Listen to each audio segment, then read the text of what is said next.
నమస్తే, welcome to స్వతంత్ర. నేను మీ రాజమౌళి. ఈ హైదరాబాద్ నగరానికి ఏమైంది? ఓవైపు మూసీ ఉగ్రరూపం, మరోవైపు వర్ష బీభత్సం.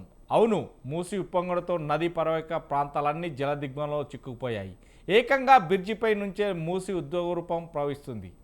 మూసీ పరిస్థితి అటు నగరంలో చినుకు పడితే చిత్తడే, గట్టిగా అరగంట సేపు వాన పడితే చాలు, అంతే సంగతులు.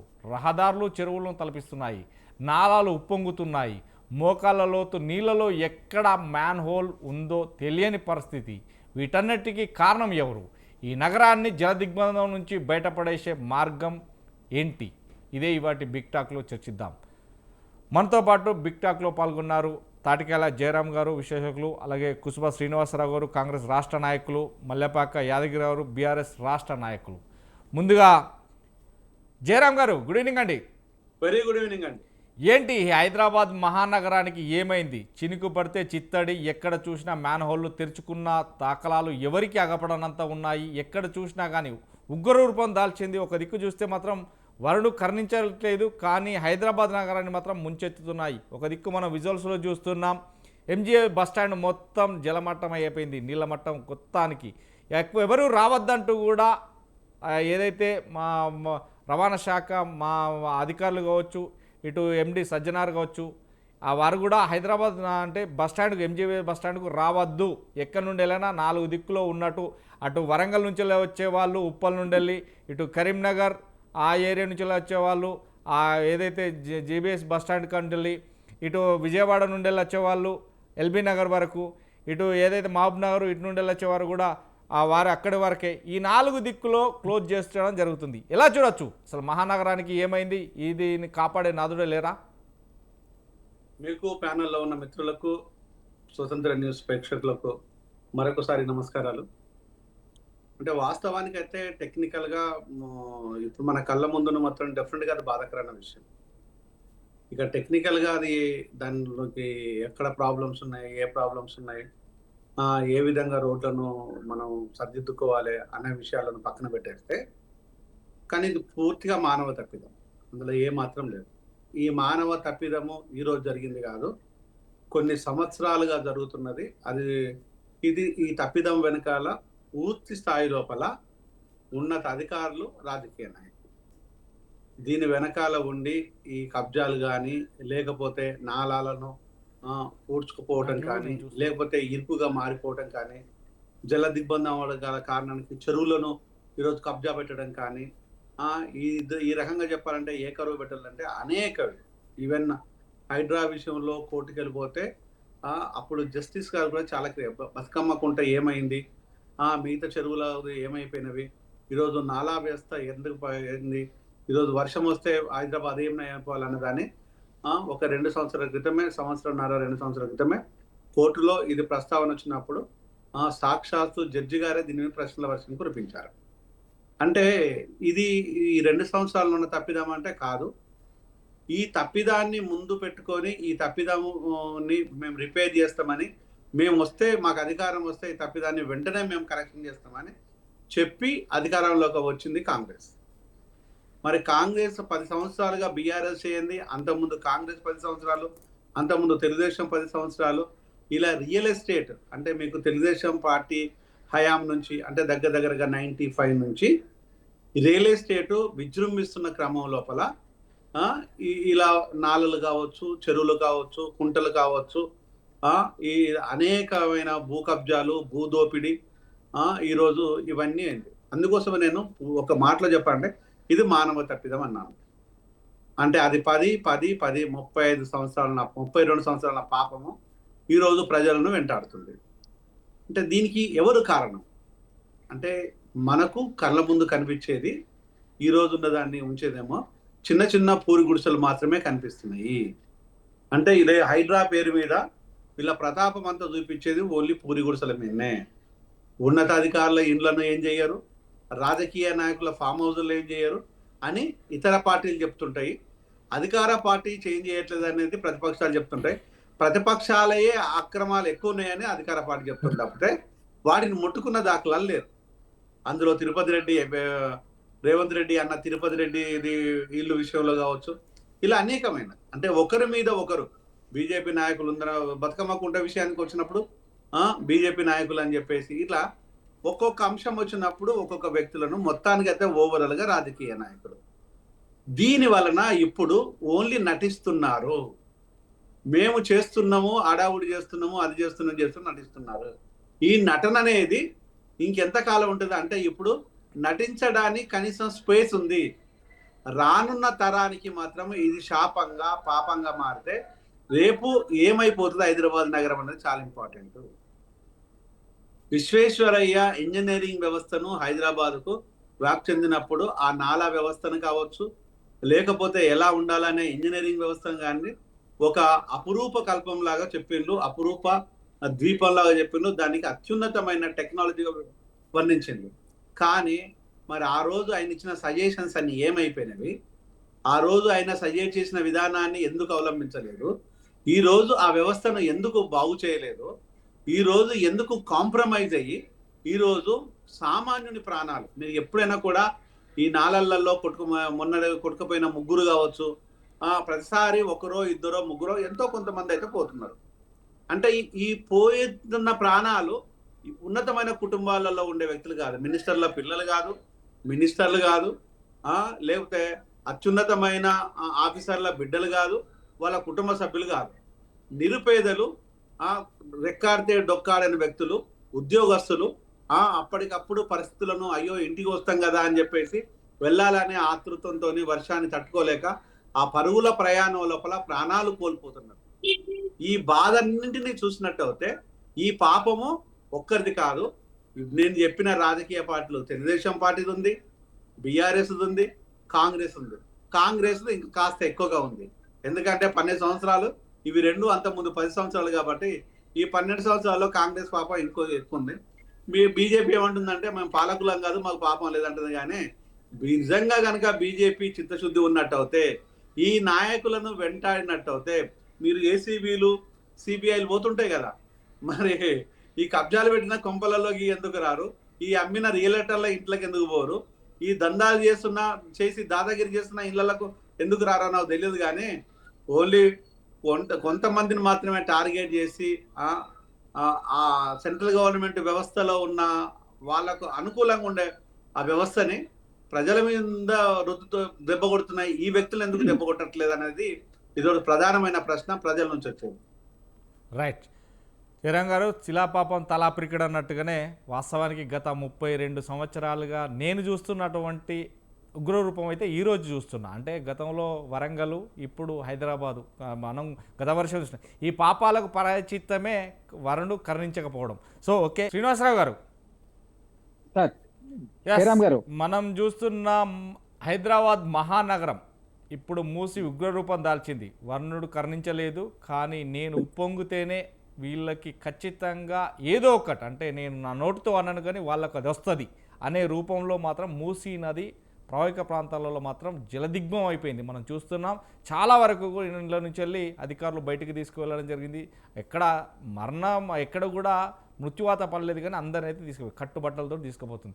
ఇప్పుడు చూస్తున్నాం ఎంజీబీఎస్ బస్ స్టాండ్ చూస్తే మాత్రం అధోగతి. ఎందుకంటే నేను చూసినంతవరకు అయితే ఎంజీబీ బస్ స్టాండ్లో ఇప్పటి వరకు ఒక నీటి చుక్క కూడా ఆగలేదు. కానీ అంటే ఇలా కావడానికి కారకులు ఎవరు అంటారు? ఎందుకంటే ఇప్పుడు మీ గవర్నమెంట్ వచ్చింది, కాంగ్రెస్ గవర్నమెంట్ ఖచ్చితంగా హైడ్రా పేరుతోటి అన్ని స్వచ్ఛందంగా చేస్తున్నాం, పడగొడుతున్నాం, చేస్తూ ఉంటాం. అంటే ఇప్పుడు జయరాం గారు అన్నట్టు అది సామాన్యుడికే మాత్రమే వర్తిస్తుందా, ఉన్నత వాళ్ళకు కూడా వర్తిస్తుందా? అది వర్తిస్తే, ఉన్నతమైన వర్తిస్తే, పేదవాడికి కాకుండా బలిసిన వాడికి కూడా వర్తిస్తే అది ఎందుకని ఇలా జరుగుతుంది? ఎందుకని అంటే వాడిని చూపట్లేదు? హైడ్రా ఓన్లీ పేరుకేనా? ఇలాంటి ప్రశ్న ఉత్తన్నమవుతుంది. సమాధానం మీకు, స్వతంత్ర టీవీ వీక్షకులకు, మాతో పాటు ప్యానెల్ ఉన్న మిత్రులందరికీ కూడా నమస్కారం. హైదరాబాద్ నగరం ఇంత తీవ్రమైనటువంటి జలదిగ్బంధంలో మూసి పరివాహక ప్రాంతంలో ఉన్నటువంటి ప్రజలు, కుటుంబాలు ఇరుక్కోవడం చాలా బాధాకరం. వాళ్లకు సరి అయినటువంటి ఎప్పటికప్పుడు కావలసినటువంటి అలర్ట్స్ అన్ని కూడా ప్రభుత్వం చేస్తోంది. వాళ్ళు త్వరగా కోలుకొని వాళ్లకు ఉన్న నష్టాలు, ఇబ్బందుల నుంచి బయటికి రావాలని మొదలు మనం భగవంతుని ప్రార్థిద్దాం. ఇది ఇక్కడ ప్రధానంగా జరిగినటువంటి దాంట్లో ఏంటంటే, ఈ మూసి యొక్క ఉధృతిని తగ్గించడం కోసం ఇంతకుముందు జయరామ్ గారు కోడ్ చేసిండ్రు. మోక్షగుండం విశ్వేశ్వరయ్య గారు హైదరాబాద్ పరిసర ప్రాంతాల్లో 5 చెరువులను నిర్మించి ఇప్పుడున్నటువంటి అది కండిపేట కానివ్వండి, ఉస్మాన్ సాగర్, హిమాయత్ సాగర్, ఇట్లా 5 చెరువులను నిర్మించి వచ్చేటువంటి వరద ఎక్కడికక్కడ ఏర్లను అడ్డుకట్ట వేసి వాటి నీరు అక్కడే నిల్వ ఉండేటట్టు చూసి వాటి ద్వారా గొలుసుకట్టు చెరువులను ఏర్పరిచి వాటి నుంచి మిగిలిన చెరువులకు కుంటలకు నీళ్లు పోయే విధంగా ఏర్పరిచి ఈ వరద ముప్పు నుంచి నిజాం కాలంలో అప్పుడు జరిగినటువంటి ప్రమాదాల నుంచి అప్పుడు హైదరాబాద్ వరదల్లో కొట్టుకుపోయిందని చెప్పింది ఎప్పుడైతే జరిగిందో ఒక 80, 90, 100 సంవత్సరాల క్రితం, దాన్ని 100 సంవత్సరాల క్రితంగా 110 సంవత్సరాలు అయిందో ఆ జరిగిన ప్రమాదం నుంచి అప్పుడు వాళ్ళు కాపాడి చేసిండ్రు. ఆ వ్యవస్థను పెరుగుతున్నటువంటి నగరమే కానివ్వండి, అంటే విస్తృతంగా పెరుగుతున్నటువంటి నగరమే కానివ్వండి, తర్వాత ఇప్పుడు మనం చెప్పుకున్నటువంటి విషయాల్లో నదులు, మన చెరువులు, కుంటలు, నాలాలు, మూసి పరివాహక ప్రాంతం విపరీతంగా కూడా ఆక్రమణలకు గురైపోయింది. ఇక్కడ తప్పు ఎవరిదైనా మనం నిష్పాక్షికంగా మాట్లాడుకుంటే ఇప్పుడు ఇమ్లీబన్ బస్ స్టాండ్ మూసి మధ్యలో కట్టింది. కట్టిన కాలంలో ఎవరు చేసినా ఏది చేసినా మూసి మధ్యను పెద్ద విపరీతమైనటువంటి అది ఏటి లోపలనే కట్టింది. అది ఏటిగడ్డలో కట్టింది. అది ఏటిగడ్డలో కట్టినటువంటి దాని ఓవర్ఫ్లో వచ్చినప్పుడు దాంట్లో వాటర్ వచ్చింది. ఇది ఇంతవరకు మనం చూడలేదు. మన జనరేషన్స్ చూడలేదు, కానీ అంతకుముందు జనరేషన్స్లో అదంతా జరిగినటువంటి పరిక్రమనే. అంటే ఎక్కడైతే నదులను మనం ఆక్రమించుకొని, చెరువు కుంటలను మనం ఆక్రమించి, నాలాలను పూర్తిగా మూసివేసి ఒక విధ్వంసానికి, ప్రకృతి విధ్వంసానికి ప్రజలు దాంతో పాటు సహకారంగా ప్రభుత్వాలు, ప్రభుత్వ పెద్దలు, అన్ని పార్టీలు తలా పాపం తిలా తిరగని మీరు చెప్పిన దాంట్లో ఏ విధమైనటువంటి పర్యావరణాన్ని పూర్తిగా చెడగొట్టడం వల్ల జరిగినటువంటి పరిణామం. గత ప్రభుత్వం కూడా సరే తెలంగాణ రాకముందు మన ఉమ్మడి రాష్ట్రంలో ఉంది, అది ఏం జరిగింది మనం చర్చించుకోవాల్సిన అవసరం లేదు. మన తెలంగాణ రాష్ట్రం ఆవిర్భావం జరిగిన తర్వాత, ఏర్పడ్డ తర్వాత గత ప్రభుత్వం కూడా వీటి మీద సరి అయినటువంటి శ్రద్ధ కానీ సరి అయినటువంటి ఇది కానీ చేయకపోబట్టి విపరీత ఆ ఆక్రమణల మీద మొదలు నాగార్జున వాళ్ళకి నోటీసులు ఇచ్చేంత కొంత అడావుడి చేసిండ్రు, తర్వాత ఎక్కడిదక్కడ ఆపేసిండ్రు. రేవంత్ రెడ్డి గారు కాంగ్రెస్ ప్రభుత్వం వచ్చిన తర్వాత మూసి ప్రక్షాళనే కానివ్వండి, అదేవిధంగా హైడ్రాని కానీ ముందు పెట్టి ఇవి చేయకపోతే మనం భవిష్యత్ తరాలకు మనం ఎంతో చాలా శాపాన్ని మిగిల్చిన వాళ్ళం అవుతాం. మన యొక్క సమయంలో దీనికి ఏర్పడ్డటువంటి జరిగిన ఆక్రమణలనే కానివ్వండి, జరిగిన విధ్వంసాన్నే కానీ సరి చేయడానికి రావాలి. అందరు స్వచ్ఛందంగా అన్ని పార్టీల వాళ్ళు రాజకీయాలకు అతీతంగా ముందుకు రావాలని చెప్తే కేవలం దీన్ని రాజకీయం చేయడం కోసం వాడుకుంటున్నారు. హైడ్రాలో జరిగిన పొరపాట్లు ఎత్తి చూపండి, మూసి ప్రక్షాళన విషయంలో జరుగుతున్నటువంటి పొరపాటు ఎత్తి చూపడంలో తప్పు లేదు, కానీ దాని ఆవశ్యకత ఏందన్నది ఇవాళ మూసి ఉగ్రరూపం మనకు చూపించింది. మీరు గనక జాగ్రత్త తీసుకోకపోతే మీరు రేపు ఒక జల ప్రళయాన్ని హైదరాబాద్ నగరం ఎదుర్కోబోతుందని హెచ్చరించింది మనం. దీనికి ఇప్పుడు ఈ ప్రభుత్వం తీసుకుంటున్నటువంటి నిర్ణయాలే కానివ్వండి, చర్యలే కానివ్వండి, వీటికి మద్దతు ఇవ్వాల్సినటువంటి ఆవశ్యకత ఎంతుంది అన్నదాన్ని మూసినదే చూపించింది. దీనికి ఇది తార్కాణం. కాకపోతే 20 నెలల లోపలనే పూర్తిగా బాగై చేయాల్సినటువంటి పరిస్థితి లేదు. ఉన్నటువంటి పరిస్థితులకు అనుగుణంగా ఇప్పటివరకు డిపిఐ కూడా సబ్మిట్ చేసి, దీనికి డీటెయిల్ ప్రాజెక్ట్ రిపోర్ట్ కూడా సబ్మిట్ చేసిండ్రు మూసి ప్రక్షాళన మీద.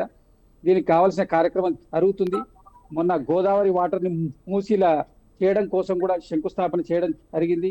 ఇక్కడ నుంచి మల్లన్న సాగర్ దగ్గర నుంచి. ఈ పరిస్థితిలో జరుగుతుంటే పెరుగుతున్నటువంటి నగరానికి, పెరుగుతున్నటువంటి ప్రజలకు అనుగుణంగా నీటిని ఏర్పరచుకోవడం, ఉన్నటువంటి ఈ ఆక్రమణలను తొలగించి చెరువులు, కుంటలు, నదీ నాలాలు, అదేవిధంగా ఈ బఫర్ జోన్స్ ఇవన్నీ క్లీన్ చేయకపోతే ఇక్కడ మనం జల ప్రళయాన్ని ఎదుర్కోవాల్సిన ఆవశ్యకత ఉంటుంది. జల ప్రళయాన్ని జననష్టాన్ని భగవంతుడి దయ వల్ల ఎవరికి కూడా ప్రాణ నష్టం లేకుండా జరిగింది. అధికారులు కూడా సత్వరం, ప్రభుత్వం తగు చర్యలు తీసుకొని 24 గంటలు అందరు అధికారులు, మంత్రులు పూర్తిగా మానిటర్ చేస్తున్నారు. అన్ని పార్టీలు కూడా సహకరిస్తున్నాయి దీంట్లో. అయితే మీరు ఇక్కడ మనం ప్రధానంగా చూడాల్సినటువంటి అంశం ఏంటంటే ఈ మూసీ నది యొక్క ఉధృత మనకు తీసుకోవాల్సినటువంటి భవిష్యత్తు చర్యలకు మనకు సంకేతాన్ని ఇచ్చింది. మూసీని మీరు త్వరగా బాగుపరచుకోండి, జరుగుతున్నటువంటి ఈ ఆక్రమణలను తొలగించండి. బతుకమ్మ కుంట ఇంతకుముందు జయరామ్ గారు కోడ్ చేసిండ్రు, ఇప్పుడు దాని హైడ్రా వాళ్ళు దాని ఇనిషియేటివ్గా తీసుకొని చేయబట్టే 28వ రేపు ఆదివారం రోజు ఇనాగ్రేషన్ ఉంది ముఖ్యమంత్రి గారితో. ఈ బతుకమ్మ పంటకు కానుకగా బతుకమ్మ కుంటను అందజేస్తున్నారు. వి హనుమంతరావు గారు పెద్దలు వారు ఇనిషియేట్ తీసుకొని చాలా పోరాటం చేసిన దాని మీద చేయడంతో ముఖ్యమంత్రి గారు ఇనిషియేట్ చేసుకొని చాలా ప్రభుత్వాలతోటి వారు చేసిండ్రు, కాలేదు. కానీ ఈసారి మాత్రం దాన్ని ఇమీడియట్ గా అమలు జరిగింది, పూర్తి అయిపోయింది. రేపు ఇనాగ్రేషన్ ఉంది. ఇట్లా అన్నిటిని కూడా మనం అనేక ప్రాంతాల్లో ఆక్రమణకు గురైన కుంటలు కానివ్వండి, చెరువులు కానివ్వండి, నదీ పరివాహక ప్రాంతాలు కానివ్వండి, అక్కడ ఉన్నటువంటి నాలాలు కానివ్వండి, మనం శుద్ధి చేస్తే ఇప్పుడు నిజము పల్ల మెరుగు దేవుడు సారీ నీరు పల్ల మెరుగు నిజము దేవుడేది, కానీ నీరు వచ్చినప్పుడు పల్లానికి పోద్ది. దానికి కావలసినటువంటి మనం కెనాల్ని మనం క్లియర్ గా ఉంచకపోతే అక్కడ అడ్డం ఏదున్నా తీసుకుపోద్ది. కాబట్టి ఇప్పుడు ఇంత వర్షాలు చాలా కాలంగా మనం చూడలేదు. 30-40 సంవత్సరాలుగా ఎన్నడూ చూడనటువంటి మన తీవ్రమైనటువంటి వర్షాలను, క్లౌడ్ బస్టింగ్స్ చూసినాం. హిమాయత్ సాగర్, ఆ తర్వాత 2-3 చెరువులన్నీ విపరీతంగా నీళ్లు రావడం, నీళ్లు వదలడం వల్ల విపరీతంగా ఇది జరిగింది. దానికి ఉన్నటువంటి ఏర్లు కూడా బాగా పొంగి వస్తున్నాయి. కాబట్టి ఇక్కడ ఒక్క దగ్గరే కాదండి, నల్గొండ జిల్లా వరకు, ఆల్మోస్ట్ ఆల్ సూర్యాపేట వరకు మధ్యలో ఉన్నటువంటి అనేకమైనటువంటి రోడ్లన్నీ కూడా బ్లాక్ అయిపోయి ఇప్పుడు ప్రయాణాలు కూడా ఆగిపోయినటువంటి పరిస్థితి ఉన్నది. రోడ్డు రహదారులు కూడా జల దిగ్బంధానికి గురైనాయి. ఇప్పుడు ఇమ్లిమన్ బస్ స్టాండ్ అయింది, ఇక్కడ అయింది. కాబట్టి ఇది మనకు ప్రకృతి ఇచ్చిన హెచ్చరికగా భావించి ఈ సూచన తీసుకొని దీన్ని ఇమీడియట్ గా మనం తగు చర్యలు తీసుకోవడానికి అన్ని పార్టీలు సానుకూలంగా, రాజకీయాలకు అతీతంగా ముందుకు రావాలని నేను విన్నవిస్తున్నాను. రైట్. మల్లెపాక యాదగిరి గారు చెప్పండి. యాదగిరి గారు, మనం చూసినాం కదా, ఏదైతే మహానగరానికి జల దిగ్బంధంలో ఇప్పుడు హైదరాబాద్ నగరం ఉందని చెప్పొచ్చు. ఎందుకంటే ఇది అంతా ఇంత కూడా కాదు. ఇప్పుడు మూసీ ప్రవేశ ప్రాంతాల్లో ఉన్నటువంటి ఇండ్లు కోల్పోయారు, ఆ వ్యక్తులను కట్టుబట్టలతోటి బయటికి తీసుకువెళ్ళడం జరిగింది. ఇదే నేపథ్యంలోనే ఇప్పుడు ఉమ్మడి నల్గొండ జిల్లాకు కూడా ఈ వరద ముప్పు ప్రాపిస్తుంది. అక్కడ కూడా చాలా హెచ్చరికలు అధికారులు జారీ చేశారు. ఈ నేపథ్యంలోనే ఎవరు కూడా ఇండ్ల దగ్గర కానీ, ఒకవేళ ఆ ఫ్లోట్ వచ్చే నేపథ్యంలో అక్కడ ఎవరు కూడా దగ్గర ఉండొద్దని అధికారులు కూడా ఎంఆర్ఓలకు, ఆర్డీఓలకు, కలెక్టర్లకు ఇష్యూ చేయడం జరిగింది. ఇది చూస్తున్నాం కదా, ఎప్పుడైనా పాలకులు మారుతున్నారు. ఇప్పుడు జయరాం గారు చెప్పినట్టు అప్పుడు టీడీపీ, తర్వాత కాంగ్రెసు, తర్వాత బీఆర్ఎస్, ఇప్పుడు కాంగ్రెసు, ఇలా పాలకులు మారుతూనే ఉన్నారు. కానీ నగరంలో తీర్చిదిస్తున్నాం, అవి చేస్తున్నాం, ఇది చేస్తున్నాం అని చెప్తున్నారు. కానీ వర్షం పడితే మాత్రం రోడ్లు జలమైపోతున్నాయి. రోడ్లు అంటే సుమారుగా 5-6 కిలోమీటర్ల ట్రాఫిక్ జామ్ అవుతుంది. ఎక్కడ చూసినా కానీ నాలలు పొంగిపొరుతున్నాయి, ఎక్కడ చూసినా మొత్తం డ్రైనేజీలు పొంగిపొరుతున్నాయి. ఆ నేపథ్యంలోనే ఎక్కడ చూసినా కానీ ఆ చిన్న చిన్న పిల్లలు ఎప్పటి వరకు కొట్టుకపోవడం జరుగుతుంది. సంవత్సరానికి ఎట్లేదన్నా కానీ ఒక 20-30 మంది మరణాలు సంభవిస్తున్నాయి. ఇలాంటి నేపథ్యంలో పాలకులు మారుతున్నా కానీ నగరం అభివృద్ధి చెందుతుందనే మాట తప్ప ఎందుకని ఈ నాలాల గురించి కానీ, లేదంటే ఈ ఫ్లడ్ పోవడం కానీ ఎందుకు పట్టించుకోవట్లేదు అంటారు? ముందుగా మీకు ప్యానెల్లో ఉన్న వారికి, మీ స్వతంత్ర టీవీ ప్రేక్షకులకు నమస్తే, గుడ్ ఈవినింగ్. ఇప్పుడు గతంలో వాస్తవంగా ఏ ప్రభుత్వం వచ్చినా కూడా మేము చేస్తామని చెప్తుంది, చేస్తలేదని చెప్తున్నారు కదా. ఇప్పుడు ఈ రోజు మాత్రం ఇది కావాలని కాంగ్రెస్ గవర్నమెంట్, రేవంత్ రెడ్డి గారు కావాలని తీసుకొచ్చి ఈ వరద మూసీ నదిని వరదలో ముంచేఅని చెప్పేసి మాత్రం ప్రజలు పూర్తిగా తెలుసుకున్నారు. ఎందుకంటే ఈ వరదలు ఎందుకు వచ్చినాయంటే, ఇప్పుడు వాతావరణ శాఖ మనకు 1 రోజు 2 రోజుల ముందే వరదలు వస్తున్నాయి, అలర్ట్ గా ఉండండి, మూసీ కానివ్వండి పైనుంచి వరదలు వచ్చినాయి, అనేక ప్రాంతాల్లో జల దిగ్బంధం అవుతుందని చెప్పి వాతావరణ శాఖ తెలుపుతుంది. మరి ముందుగా ప్రభుత్వం ఎందుకు మేల్కోలేకపోయింది? ఎందుకంటే గతంలో 1908లో దాదాపు 117 సంవత్సరాల కిందనే ఇట్లాంటి వరదలు, వర్షాలు వచ్చి పైనుండి మనకు వచ్చి మూసీ నుండి హైదరాబాద్ దిగ్బంధమయ్యే అవకాశం ఉంటే అప్పుడు ఉన్నటువంటి నిజాం సర్కారు మన హైదరాబాద్ కు పైన ఉన్నటువంటి 2 చెరువులను, హిమాయత్ సాగర్, ఉస్మాన్ సాగర్, గండిపేట, అక్కడ 2 చెరువులను నిర్మించి వాటిని నీటిని బ్యాలెన్స్ గా పెట్టి అక్కడ ఎక్కడి నుంచి అయితే మనకు పైనుంచి వరదలు, ఇలాంటి భారీ వర్షాలు వచ్చినప్పుడు, వరదలు వచ్చినప్పుడు ఆ 2 చెరువులలో బ్యాలెన్స్ పెట్టుకొని ఆ తర్వాత మెల్లగా మూసీలో వదిలితే ఈ హైదరాబాద్ కు మూసీ నుంచి మనకు ప్రమాదం తప్పుతుందన్న ఉద్దేశంతో ఆనాడు ఉన్నటువంటి సర్కారు ఆ విధంగా 2 చెరువులను నిర్మించింది. కానీ ఒకవేళ వరదలు వచ్చే అవకాశం ఉంటే వాతావరణ శాఖ ముందుగా తెలియజేసినప్పుడు అక్కడ ఉన్నటువంటి నిల్వ ఉన్న నీటిని ఒక రోజు ముందుగానే మనకు మూసీలకు మెల్లమెల్లగా వదిలిన తర్వాత ఆ ఖాళీగా ఉన్నటువంటి చెరువులకు పైనుంచి వచ్చే వరద అక్కడ ఆగిపోతుండే. కానీ కావాలని రేవంత్ రెడ్డి గారు ఈ గవర్నమెంట్ ఏం చేసిందంటే ఇక్కడ వదలకుండా ఒకేసారి వచ్చిన వరదలను 15 గేట్లను ఒకేసారి వదలడం వల్ల ఈ రోజు ఈ మూసీకి ఇలాంటి దుస్థితి ఏర్పడ్డది. మూసీ పరివాహక ప్రాంతాల్లో ఉన్న వారందరినీ ఖాళీ చేపించి మూసీ సుందరీకరణ అనే ఒక పేరుతోటి ఆ 1,50,000 కోట్ల ప్రాజెక్టు నిర్మించి ఆయన స్వలాభం కోసం అక్కడ ఉన్నటువంటి మూసీ పరివాహక ప్రాంతంలో ఉన్నటువంటి పేదలను ఖాళీ చేయడం కోసం మాత్రమే అక్కడ ఉన్నటువంటి ఒకేసారి ఏకకాలంలో 15 గేట్లను ఎత్తివేసి ఈ రోజు ఇలాంటి దుస్థితికి తీసుకొచ్చిన సందర్భం మాత్రం కేవలం సీఎం గారు ఇప్పుడున్నటువంటి ప్రభుత్వం తీసుకొచ్చింది. గతంలో ఎన్నడూ వరదలు వచ్చినాయి కాదని చెప్తలేము, కానీ గతంలో ఏ రోజు కూడా ఇమ్లీబాన్ బస్ స్టేషన్ మునిగిన సందర్భం మాత్రం, ఎంజీబీఎస్ మునిగిన సందర్భం మాత్రం ఎవ్వరం చూడలేదు. ఈ రోజు కావాలని ఒకేసారి గేట్లు ఎత్తడం వల్ల మాత్రమే ఇది ఇలాంటి మనకు దుస్థితి ఏర్పడ్డది. ఎందుకంటే బ్రిడ్జ్ల మీదకి వెళ్ళి నీళ్ళు వస్తున్నాయండి, అక్కడ ఉన్నటువంటి ప్రజలకు ఎలాంటి సౌకర్యాలు లేవండి. ఈ రోజు ఆ ఎంజీబీఎస్ నుంచి వచ్చే వారికి ఇప్పుడు పండగ సందర్భం, దసరా పండుగ సందర్భంలో హైదరాబాద్ నలుమూలల నుంచి పల్లెలకు వెళ్లే ప్రజలకు కూడా ఎంతో ఇబ్బందిగా కలుగుతున్నటువంటి ఈ సందర్భంలో మరి ఎందుకు ఒకేసారి మరి వాతావరణ శాఖ తెలియజేసినా కూడా ప్రభుత్వం స్పందించకుండా ఆ గేట్లను ఎత్తివేసి ఈ రోజు ఈ మూసీ పరివాహక ప్రాంతం ఎట్లా ఉన్నా ఎప్పుడున్నా కూడా ఇలాంటి సందర్భం ఇలాంటి పరిస్థితి వస్తుందని చెప్పేసి అక్కడ ఉన్న ప్రజలను ఖాళీ చేపించడం కోసం మాత్రమే ఈ రోజు ఒకేసారి అక్కడ ఉన్నటువంటి నీళ్లను వదిలి ఈ విధంగా తీసుకొచ్చింది. ఎందుకంటే గతంలో కూడా వరదలు వచ్చినాయి. అప్పుడు కూడా ఇప్పుడున్నటువంటి ముఖ్యమంత్రి గారే మల్కాజ్గిరి పార్లమెంటు సభ్యులుగా ఉన్నారు. ఇప్పుడున్నటువంటి ఈ ప్రాంతంలో ఎల్బీ నగర్ లో కానీ, ఉప్పల్లో కానీ, మల్కాజ్గిరిలో కానీ ఎక్కడైనా వరదలు వచ్చినప్పుడు నిజంగా కూడా ఆ రోజు కూడా ఒక ఎంపీగా పార్లమెంటు సభ్యునిగా ఉండి కూడా ఎక్కడ కూడా ఆయన ఇక్కడ ప్రజలకు అందుబాటులో ఉన్న సందర్భం లేదు.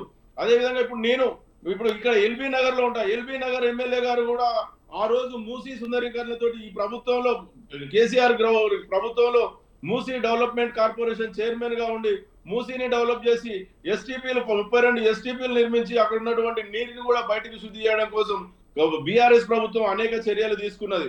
అదే విధంగా వరదలు వచ్చినప్పుడు ఎల్బీ నగర్ ప్రాంతంలో కానీ, ఉప్పల్ ప్రాంతంలో కానీ, మల్కాజ్గిరి ప్రాంతంలో కానీ, హైదరాబాద్ లో ఎక్కడ వరదలు వచ్చినా కూడా అప్పుడున్నటువంటి ముఖ్యమంత్రి కేసీఆర్ గారి ఆదేశాల మేరకు ప్రజలకు అందుబాటులో ఉండి ఎక్కడైతే వరదలలో వచ్చి ఆ ప్రజలు ఇబ్బందిలో ఉంటే ప్రతి బస్తీలో ప్రతి కాలనీలో పోయి వారికి ప్రభుత్వం నుండి కానీ ప్రత్యక్షంగా కానీ పరోక్షంగా కానీ అప్పుడున్నటువంటి మా ఎమ్మెల్యేలు, మా బీఆర్ఎస్ పార్టీ ఎమ్మెల్యేలు, ఇక్కడ ఉన్నటువంటి ఎల్బీ నగర్ ఎమ్మెల్యే సుధీర్ రెడ్డి అయితే నేను ఎల్బీ నగర్ లో ఉంటా, ప్రతిరోజు ప్రతి పొద్దున లేచిన కానించి రాత్రి పడుకునేంత వరకు ఎక్కడ నీట మునిగిందో, ఎక్కడ ప్రజలకు ఇబ్బందులు ఉన్నాయో ప్రతి బస్తీలో ప్రతి కాలనీలో తిరిగి ఆ ప్రజలకు సహాయ సహకారాలు అందించారు. అదే విధంగా ఎక్కడ బీఆర్ఎస్ పార్టీ ఎమ్మెల్యేలు ఎక్కడ ఉన్నా ప్రజలకు ఆ రోజు కేసీఆర్ గారు, కేటీఆర్ గారు మున్సిపల్ శాఖ మంత్రిగా ఉండి ఎక్కడ ఏ ఇబ్బందులు జరిగినా ఆ ప్రజలకు అందుబాటులో ఉండి వారికి ప్రభుత్వం నుంచి సహాయ సహకారాలు అందించి వారికి అండగా ఉన్నది ప్రభుత్వం, బీఆర్ఎస్ ప్రభుత్వం. కానీ మరి ఈ రోజు ఏ చర్యలు తీసుకుంటుందో ఈ కాంగ్రెస్ ప్రభుత్వం, ఇప్పుడున్నటువంటి రేవంత్ రెడ్డి గారు ముఖ్యమంత్రిగా ఒక్కసారి ప్రజలకు చెప్పి వారికి కావాల్సింది హైడ్రా పేరు చెప్పి చెరువులను కాపాడుతామని చెప్తారు. మరి ఈ రోజు మరి హైడ్రా అనే దాని మీద మరి పెట్టుకొని మరి ప్రభుత్వం తన చేతిలో ఉన్నది, హోంశాఖ తన చేతిలో ఉన్నది, మున్సిపల్ శాఖ తన చేతిలో ఉన్నది. ఏ విధంగా ప్రజలకు మనం అందుబాటులో ఉంటామో ఒక్కసారి ప్రజలకు అన్ని రకాలుగా ప్రభుత్వం నుండి రాజకీయాలను పక్కన పెట్టి వారికి సరైన సౌకర్యాలు కల్పించాలని చెప్పి మా పార్టీ తరఫున కోరుచున్నాం. రైట్, మనతో పాటు ప్రేమ్ గాంధీ బీజేపీ రాష్ట్ర నాయకులు కూడా జాయిన్ అయ్యారు. ప్రేమ్ గాంధీ గారు నమస్కారం అండి. నమస్తే. చెప్పండి, హైదరాబాద్ మహానగరం జల ప్రళయంలో మాత్రం కొట్టుమిట్టాడుతుంది. ఎక్కడ చూసినా కానీ మూసీ నది ప్రవాహిక ప్రాంతం మాత్రం మొత్తం జల దిగ్బంధంలో చిక్కుకుంది. ఎక్కడ చూసినా కానీ నాలాలు పొంగి పొర్లుతున్నాయి, వాగులు వంకలు జలమయమయ్యే నేపథ్యంలోనే ఇప్పుడు మూసీ నది ఉగ్రరూపం దాల్చింది. కానీ ఈ ఉగ్రరూపం దాల్చడానికి కర్మ కత్తాక్షియ ఈ పార్టీ నేతలే అనేది మాత్రం ప్రజలు ఒక అపనింద వేస్తున్నారు. ఈ నేపథ్యంలో గత 32 సంవత్సరాలుగా చూస్తే మాత్రం మేము వస్తే ఖచ్చితంగా నాలాలు కడతాం, ఎక్కడ కూడా అనాక్రాంతం కానీయం, భూములను ఎక్కడ కూడా లేఅవుట్లు లేకుండా కూడా పర్మిషన్ లేకుండా కట్టనీయం, ఎక్కడ కూడా చెరువులను కావచ్చు, కుంటలను కావచ్చు కబ్జా చేయనీయం అని చెప్పినటువంటి నాయకులు ఈరోజు కట్టుబట్టలతోటి బయటికి తీసుకువెళ్ళే జనాన్ని చూస్తున్నాం. ఇప్పుడు మనం చూస్తున్నాం ఎంజీఏ బస్ స్టాండ్. నా చరిత్రలో, నా చిన్నతనం నుంచి కూడా నా చరిత్రలో ఎప్పుడు చూడలేదు, ఇది ఫస్ట్ టైం చూస్తున్నా. ఎంజీఏ బస్ స్టాండ్ మునిగిపోవడం, అక్కడికి బస్సులను రావద్దని, ప్రజలను రావద్దని చెప్పడం. పక్క రాష్ట్రంలో ఉన్న డిప్యూటీ సీఎం పవన్ కళ్యాణ్ కూడా తన అభిమానులను కావచ్చు, లేదు అంటే తన పార్టీ శ్రేణులు కావచ్చు వెళ్ళి వాళ్ళకు ప్రజల సేవ చేయండి అని ఆయన మాట ఇవ్వడం. ఇలాంటివి చూస్తుంటే ఎవరికి పాలకులకు కొంచెం నిమ్మకు నీరెత్తనట్టు కూడా వ్యవహరిస్తున్నది అని అనుకుంటున్నారు. ఇప్పుడు ఉన్నటువంటి గవర్నమెంట్ ఖచ్చితంగా చర్యలు తీసుకుంటున్నామని చెప్తున్నారు, ఏ గవర్నమెంట్. కానీ ఇలాంటిది ఇట్లో ఎప్పుడు కూడా ఒక వరదల ముప్పు ప్రాంతం అవుతుంది అన్నప్పుడు అవి రాకుండా చూడాల్సిన బాధ్యత అప్పటి పాలకులు కానీ ఇప్పటి పాలకులు కానీ ఎందుకు లేదంటున్నారు? ముందుగా స్వతంత్ర టీవీ ప్రేక్షకులు అలాగే ప్యానెల్ ఉన్నటువంటి సభ్యులందరికీ నమస్కారం. అయితే ఏదేమైనా ఒకటి మాత్రం వాస్తవం జరుగుతూ ఉంది. ఎన్ని ప్రభుత్వాలైనా ఏం మారిన మాత్రం కానీ భాగ్యనగర్లో సమస్యలు మాత్రం నేను లోకల్ అనే చూపిస్తా ఉన్నాయి. సమస్యలు ఏమాత్రం మార్పు లేదు. ఉన్నటువంటి పరిస్థితులు అప్పటికి ఇప్పటికున్న పరిస్థితులు, పార్టీలు మారినాయి కానీ సమస్యలు మాత్రం ఏమీ మారలే. ఎక్కడ ఉందో అక్కడనే ఉన్నటువంటి పరిస్థితి. ఆ రోజుల్లో భాగ్యనగర్కి ఉన్నటువంటి డ్రైనేజ్ వ్యవస్థ అప్పుడున్న పరిస్థితుల్లో అప్పుడు ఏదైతే జనం ఉన్నటువంటి జనవాసాలకు ఉపయోగపడేటువంటి విషయంలో ఆ రోజుల్లో ఉన్నటువంటి 9 లక్షల మందికి ఉపయోగించినటువంటి డ్రైనేజ్ సిస్టమ్ ఇలా 90 లక్షల మందికి వాడుతున్నాం. అంటే మనం ఎంత దౌర్భాగ్యమైన పరిస్థితులను మనం తెలుసుకోవాలి. అలాగే కొత్త ప్రాంతాలు ఏవైతే విస్తరించినటువంటి ప్రాంతాలు, అంటే ఏదేమైనా ఒక విషయం మనము ప్రభుత్వము సమస్య వచ్చినప్పుడు మాత్రమే ఇదైతుంది తప్ప సమస్య రాకముందు దీన్ని కట్టడి చేయాలనేటువంటి ప్రయత్నం ఎక్కడ కూడా చేస్తలేదు. ఇలా జూబ్లీ హిల్స్, బంజారా హిల్స్ అంతా ఎత్తైనటువంటి ప్రాంతం. ఆ ప్రాంతం నుంచి అంతా వరద ఒకటే వచ్చేసి అమీర్పేట, మరి ఇంకా వచ్చే వరకు గాంధీనగర్, ఆ ముందరకు వచ్చే వరకు ఇక్కడ మొత్తం మూసి మీద పడిపోతా ఉంది. నిజంగా కూడా ఒక ప్రాంతంలో ఎక్కడనో బంజారా హిల్స్, జూబ్లీ హిల్స్ పడ్డ నీళ్లు ఈడ మూసిలకు వచ్చేటువంటి పరిస్థితి వచ్చింది. అంటే ఎక్కడిదక్కడ జలాన్ని వచ్చేటువంటి వరదలను దిగ్బంధం చేసేటువంటి సిస్టమ్ మన హైదరాబాద్ భాగ్యనగరంలో లేదు. ఖచ్చితంగా అది పాలకుల లోపం. ప్రతి నిర్మాణం జరిగినప్పుడు అక్కడ నిర్మాణం ఉన్నటువంటి పరిస్థితులు ఏంది, లోతట్టు ప్రాంతం ఎక్కడ ఉంది, ఆ లోతట్టు ప్రాంతంలో అనుమతులు ఇవ్వాలా ఇవ్వద్దా చూడాల్సినటువంటి బాధ్యత ప్రభుత్వం అధికారం ఉంది. అది కాకుండా వాళ్ళ ఇష్టానుసారంగా ఎక్కడ పడితే అక్కడ పర్మిషన్లు ఇచ్చుకొని ఎక్కడ పడితే అక్కడ కట్టుకుంటూ పోయి ఇలా నువ్వెంత నేనెంత అని ఈ పార్టీని ఆ పార్టీని దూషించుకునేటువంటి పరిస్థితి తీసుకొని వస్తుంది. అది కాదుగా జరగాల్సింది. నిజంగా కూడా ప్రభుత్వం ఏం చేయాలి, అసలు ఆ లోతట్టు ప్రాంతం ఎక్కడుంది, ఆ లోతట్టు ప్రాంతంలో నిర్మాణానికి అవకాశాలు ఉన్నాయా లేవా అని చూడాల్సినటువంటి పరిస్థితి లేకుండా డబ్బే ధ్యేయంగా ఏ ప్రభుత్వం వచ్చినా డబ్బులు తీసుకుంటుంది. కోట్లాది రూపాయలు అధికారులు తీసుకుంటున్నారు, జిహెచ్ఎంసీ తీసుకుంటుంది, దానికి సంబంధించిన శాఖలన్నీ తీసుకొని అన్ని అనుమతులు ఇస్తున్నారు. అన్ని అనుమతులు ఇచ్చి ఏం చేస్తున్నారు, చివరికి ప్రజల్ని నిండా ముంచుతున్నారు. ఒక్కసారి కాదు కదా, ఇలా ఒక్కటే మనం ఇలా మాట్లాడుతున్నాము మూసీ గురించి అని కాదు. మొన్న గతంలో ఖమ్మంలో అట్లనే జరిగింది, వరంగల్ అట్లనే జరిగింది, నిజామాబాద్ అట్లనే జరిగింది, కామారెడ్డిలో అట్లనే జరిగింది, మెదక్లో అట్లనే జరిగింది. ఇలా భాగ్యనగరం 4 చినుకులు పడితే సగం మునిగే పడేటట్టు పరిస్థితి ఉంటుంది.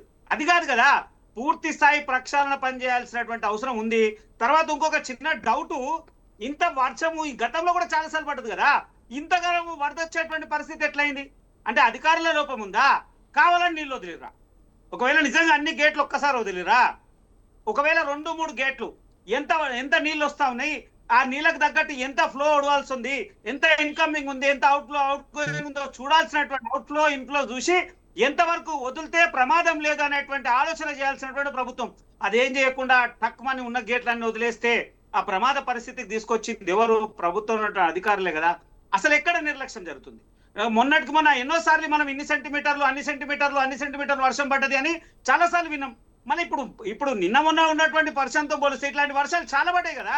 అంటే పైనుంచి వస్తున్నటువంటి వరద ఎంత, అందులో ఇన్ఫ్లో ఎంత ఉంది, అవుట్ఫ్లో ఎంత చూడాలి. అది కూడా చూడకుండా ఇష్టానుసారంగా వదిలే పరిస్థితి వస్తే ఇలా అవసరం ఊహించినటువంటి పరిస్థితులు మనకు కనబడతా ఉన్నాయి. మళ్ళీ ఒకటి మాట్లాడుతూ ఉన్నారు, ఏం జరగలేదు, ఏం ప్రమాదం జరగలేదు, అది జరగలేదు ఎవరు సావలే చేయలేదు. అరే మనుషులు వచ్చినా వచ్చకపోయినా ఉన్నాం, రోజు ఎవడో ఒకటి చస్తూనే ఉన్నాడు. అయితే అన్ని ప్రభుత్వ అధికారుల లెక్కలలో ఉండొచ్చు ఉండకపోవచ్చు, లెక్కలు ఏడ చూస్తూ ఉన్నది, ప్రభుత్వానికి ఏడ తెలుస్తా ఉంది. తెలియకపోతే ఎట్లా? మొన్న మూసి అది వరదల్లో పడి చనిపోతే 4 రోజులకు కానీ బయటికి వెళ్ళే పరిస్థితి లేదు. 5 రోజులు ఆ కుటుంబం వచ్చి రోడ్డు మీద కూర్చుంది, కనీసం మాకు శవాన్ని ఇవ్వండి అని. శవం ఎక్కడ పోయిందో కూడా తెలియనటువంటి దుస్థితిలో మన భాగ్యనగరం పాడైంది. శానిటరీ డిపార్ట్మెంట్ ఉంది, అరే ఆ కాలువలో పడిపోయిన మనిషి ఎక్కడున్నాడు, ఏం సంగతి, ఎక్కడి నుంచి ఎక్కడ పోయిండు, ఆయన వెతికేటువంటి ప్రయత్నము, అసలు ఏం సిస్టమ్ పనిచేస్తా ఉంది. డ్రైనేజ్ ఎక్కడిదక్కడ పూర్తిగా డ్రైనేజ్ సిస్టమ్ నిర్మానుషంగా పారైంది మన భాగ్యనగరంలో.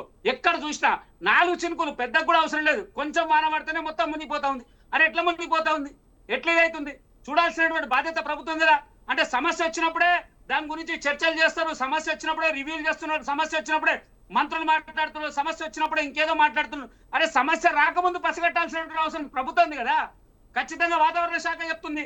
ఇప్పుడు కూడా వేరే గ్రూప్ లో మెసేజ్ వచ్చింది ఏమని, రేపు జాగ్రత్త, రేపు అత్యధికమైనటువంటి వర్షపాతం ఉంది, కొన్ని ప్రాంతాల్లో అంత స్పీడ్ ఇంత స్పీడ్ వస్తుంది.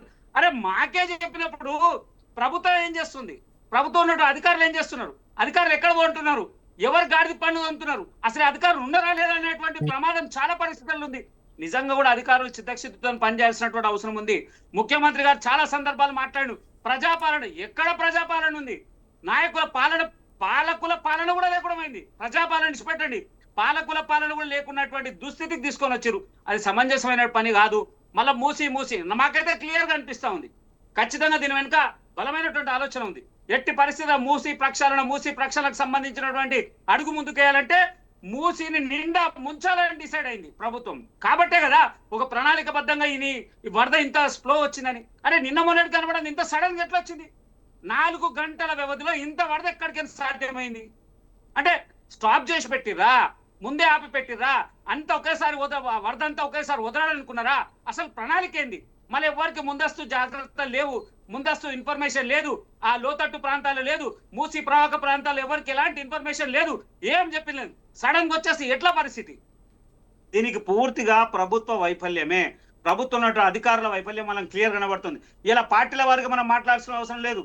ఎవరు ఏ పార్టీ కాదు, జరుగుతున్నటువంటి నష్టం ఏంది, ప్రజలకు జరుగుతున్నటువంటి ఇబ్బందులు ఏంది మనం అంటా ఉన్నాం. ఎవరు చావలేదని ఎవరు చెప్తారండి? అధికారికంగా ఎవరు తెలుస్తుంది? ఇవాళ మీరు నేను చెప్పడానికి రాదుగా. ఇవాళ ఇబ్బంది పడ్డాడు 4 రోజులకు చచ్చిపోతాడు, ఇవాళ ఇబ్బంది పడ్డాడు వారంకి చచ్చిపోతాడు, ఇవాళ ఇబ్బంది పడ్డాడు ఇంకో 4 ఏళ్ళలో జరుగుతుంది కదా. అంటే మనం చావలే, చేయలేదు, ఏమి లేదు, అది కాదుగా జరగాల్సింది. అసలు ఇంతగానం ఫ్లో ఎట్లా వచ్చింది? ఇంత వరదని ఎక్కడ స్టాప్ చేసి పెట్టిరు? అమ్మా గత ప్రభుత్వం కట్టిన కాళేశ్వరం ఎక్కడ వాయ్, వీళ్ళు పెట్టినటువంటి ప్రాజెక్టులు ఎక్కడ వాయ్, ఏ నీళ్ళు ఎక్కడ ఆపాలో తెలియదు, ఏ నీళ్ళు ఎక్కడ పంపాలో తెలియదు.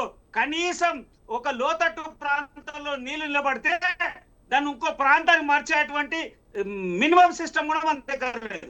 ఆ మినిమం సిస్టమ్ మనం దాటివేటువంటి పరిస్థితి ఉంది కదా. అదంతా ఎక్కడ పోయింది? అదంతా ఎవరు చేయాలి? ప్రభుత్వ వైఫల్యం క్లియర్ గా కనబడతా ఉంది. ఖచ్చితంగా కాంగ్రెస్ ప్రభుత్వము మూసి ప్రక్షాళన అనేటువంటి అంశాన్ని పెట్టుకుంది కాబట్టి ఇది ఒక సాకుగా చూపిస్తుంది. పక్కా రేపు చూడండి, మీరు రేపు ఎల్లుండా చెప్పలేం కానీ దీని మీద బలమైనటువంటి రివ్యూ చేస్తారు, సాకు చూపిస్తారు. వీళ్ళు వద్దన్నా అవునన్నా బడాబాబులకు మోస్తున్నారు, పేదవాళ్ళి కడుపు కొడుతున్నారు. ఈడ మళ్ళా మీరు గమనించండి, ఆ మూసి ప్రాంతం మొత్తం కూడా ఏదైతే నాగోలు దాటిన తర్వాత అక్కడ మీరు ఎంత వరద వచ్చినా పర్వాలేదు, అది తట్టుకుంటుంది, వెళ్ళిపోతుంది. కానీ ఆ లోపు ఉన్నటువంటి ప్రాంతం అంతా కూడా ఎట్లుంది? దాని మీద ఎప్పుడు ఆలోచించాల్సిన అవసరం ఉంది? ఎవరిని ఇచ్చేస్తా ఉన్నారు? మధ్యతరగతి ప్రజలకు మీరే అనుమతులు ఇస్తారు, కట్టుకోవడానికి ఇస్తారు, డోర్ నంబర్ ఇస్తారు, ఎలక్ట్రిసిటీ బిల్లు ఉంటుంది, పర్మిషన్లు ఇస్తారు, అన్ని వసూలు చేస్తారు, మన దగ్గర డబ్బులు వసూలు చేసి వాడిని అద్రగణంగా బయటకు పంపుతున్నారు. అదే ఎట్లా సాధ్యమవుతుంది? వాన వచ్చినప్పుడు కాదు మీరు చేయాల్సింది. అరే భవిష్యత్తులో వచ్చే దాని గురించి ఇప్పటి నుంచే ప్లాన్ చేయాలి కదా, ఇప్పటి నుంచే మాట్లాడాలి కదా. పూర్తి వారికి స్థిర నివాసం కల్పించి పూర్తిగా వాళ్ళకి అవసరమైనటువంటి వనరులంతా చేసిన తర్వాత చేస్తే సాధ్యమవుతుంది. అది కాకుండా మళ్ళా హడావిడిగా చేసి గత ప్రభుత్వం చేసినటువంటి తప్పుల్ని వీళ్ళ మీద దొబ్బి, వీళ్ళ తప్పులు వాళ్ళ మీద దొప్పుడు కాదుగా.